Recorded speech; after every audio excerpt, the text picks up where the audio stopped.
And so again, the kids are getting older, and the whole the trip is going in overdrive. So we made the giant parabolics and everything. And Thomas Campbell said, "Look, everything's going pretty good with the boards. It sounds like, why don't you have Jake come and we'll film him in Africa, in that Africa segment?" Because Rasta said he would try the boards. So I said, "Okay." We had to really experiment with boards because we had to kind of anticipate bigger waves. So I made this board for Jake. And I said, "Jake, no matter what happens, you can belly board this wave. It's probably too small to actually stand on, but you can belly board it. You know, don't worry about it. You can surf anything on it." And of course, he never has belly boarded on it since then. He got right up, and he started ripping on it. And so we made several boards like that. That'll be in Thomas Campbell's film, and Rasta has been riding them. And this is when Jake came back a few months later, and all of our thinking was turned up on its head, because going from 9 to 10 feet and 18 inches wide, we were down to 7 feet and 15 inches wide, and really loving them, having so much fun on them. And this is Matt. Matt picked up the Alea, and it gave us faith, because Matt could ride anything he wanted. We didn't force him. We didn't even want him to ride the Aleas, because he's my apprentice, and he needs to learn how to make the boards that we actually make money on.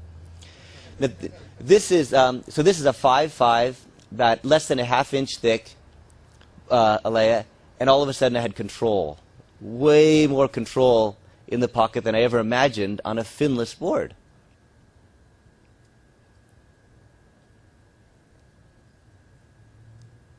Like, when we did that, I just couldn't believe it. And so Rasta hadn't been surfing because he was injured, but he said, "Oh, look, I want another board," and so I made him a board just before this for Sunset. And I made him that big gun there, and he's going, "Man, I'm going to ride Sunset on it." And I'd made it, and then literally 3 months later, I just said, "Oh my God, that board's all wrong. It actually won't ride. It won't ride Sunset." And Dave would like it because he'd rode some small waves on it. He was really happy with it, saying, "Yeah, this is the board." But I said, "No, it's not. It's actually, I had to make you another one." So when he called me and said he was going to Hawaii, I made this board that night and drove it down to him, Matt, and I drove it down the next morning. And I said, "This is the board." And he didn't get it. He says, "Oh yeah, great, terrific." But it's the one that Matt's holding there. And it's very, very, very thin. It's 6 feet 6 long, 15.5 inches wide. And he went to Hawaii, and that's where we got the real boost, because he was so stoked. He called. He just says, "What's up with this board? It does anything I want it to do. It absolutely rips. It's fast. It turns." So when he came back, he says, "Let me show you what we were doing." So he came up to Noosa, and during a swell, and we spent 2 days, and he rode 17 different boards and talked about every one of them, and we just compared and contrasted and really had a feel for what we were after.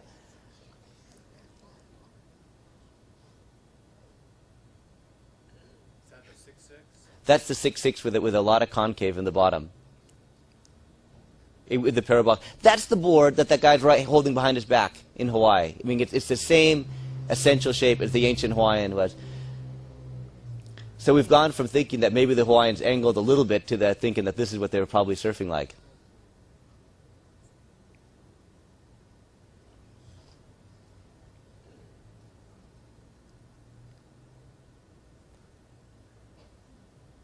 And there's Matt. We're trying to emulate Rasta, but it's not easy. I didn't want to look like a fool, so I pulled out all the really weird stuff. The nice shorts? That's Rasta there. And then here comes the fat guy right in the middle on the big board. But you can see here, like we've gone through this evolution of the first board, then Jake's board there that he rode in Africa, and then Rasta's real paper-thin little board in the back. But it's fascinating to think that the Hawaiians, may well and probably were surfing like that. That's another board. Then Jake has a board that he made in Indonesia. And check this board out. And again, that's just a very ancient breadfruit tree shape. This is my favorite maneuver. It's where you slide sideways. So you're going one half towards shore, one half towards across the wave. So you can be in the tube kind of sliding sideways. And so you can put the pressure on the nose to come out of the tube, or you can just keep sliding sideways in the tube. And so you have this control in the pocket, that's just ridiculous. Again, I take out the belly board saying, everybody, you know, I could surf like that, but I'm going to just try all these other boards.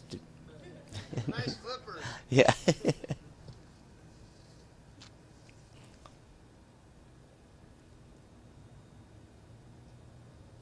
So after this, David Rostovich called up Thomas and said, "Well, we've done Africa and we've done Hawaii even, but we've even come even further than that now, and we've got to reshoot.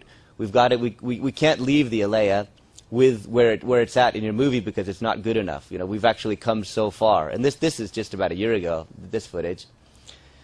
So Thomas Campbell came down again, and we had just another massive powwow, and we were so lucky because Cristo Moro, good surfers are picking him up in the meantime. Cristo Moro picked one up in Taiwan and was ripping on it, and Dan Malloy picked one up in Santa Barbara and has been ripping on it. The backstep a little bit. This whole time, I've always been a greenie. Everybody knows that when I used to live here. And I found the Polonia was very, very good as mulch on the gardens, and I had it around, and it went into the ground very easily. And then worms would come up, and the worms love it, and I'd put it in my compost pit. So that's a year of ground sitting there with 1/3 compost dust, 1/3 kind of dirt manure, 1/3 green clippings. It heats up during the summer. During the winter, it sits there, and it's the most incredible soil. Like everything just grows like crazy out of it. And where we are, it's all clay, so I need good soil. I have to make my soil because I don't have any there. And so the Polonia thing within my factory. There's no waste at all. There's no waste. It all goes in the garden.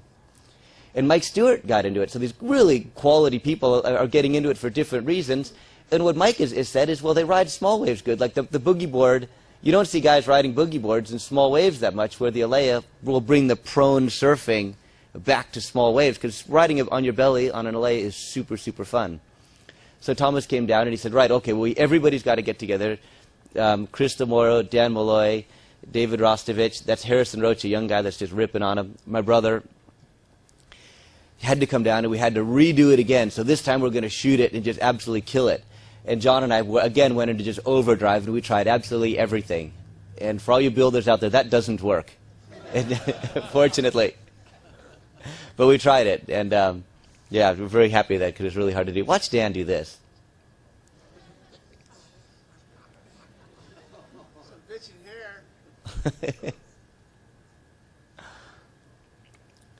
So we have to thank Thomas Campbell a lot, because he's really helped us out, obviously, and promoted it and put the boards in the hands of guys like Rob Machado and all these guys, and then they turn on to it. And here's David. This is the last rides here. And here's Jake again. And we take these videos because we just study them and study them and study them to see where the boards are.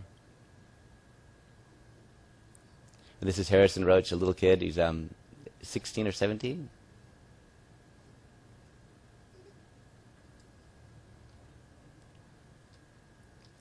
So that's where we are with the Alea right now, and we're just having so much fun, and it's I don't know, it's just so much fun.